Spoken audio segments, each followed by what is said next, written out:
moon was a ghostly galleon tossed upon the cloudy seas.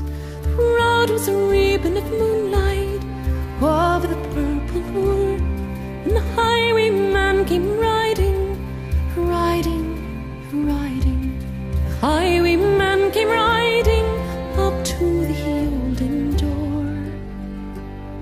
He had a French-cocked hat on his forehead, a bunch of lace at his chin, a coat of claret velvet, and breeches of brown skin.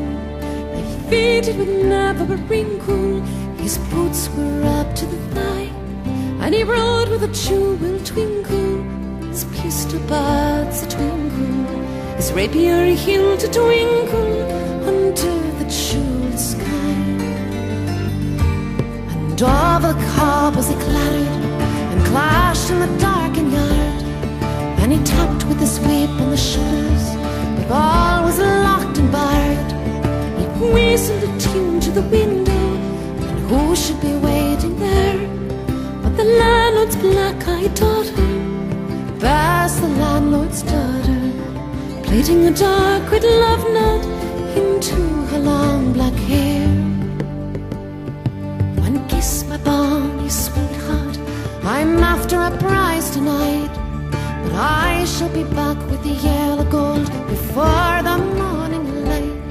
Yet if you press me sharply and hurry me through the day, then look for me by the moonlight, watch for me by the moonlight.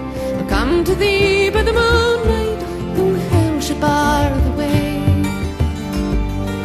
He rose upright in the stirrups, he scarce could reach her hand, but she loosened her hair in the casement, his face burned like a brand, as the black cascade of perfume came tumbling over his breast, and he kissed its waves in the moonlight, oh sweet waves in the moonlight. They tugged at his rein in the moonlight and galloped away to the west.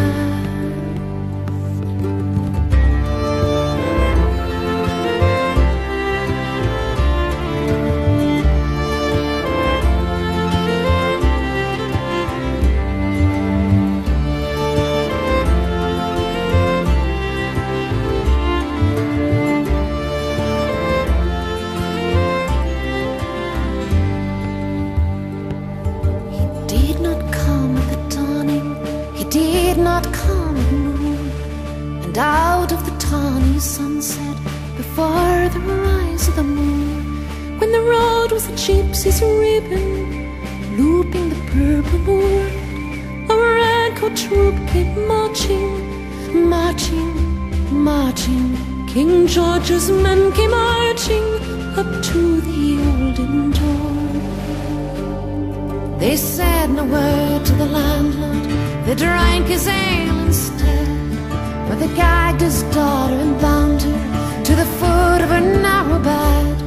Two of them nailed to the casement with muskets at their side.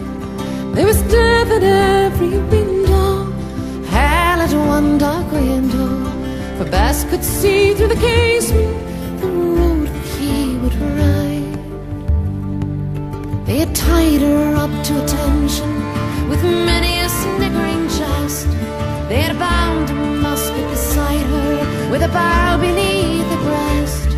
Now keep good watch, and they kissed her. She heard the dead man say, look for me by the moonlight, watch for me by the moonlight. I come to thee by the moonlight, though hill should bar the way. She twisted her hands behind her, but all the knots feel good. She writhed her hands till her fingers were wet with sweat of blood.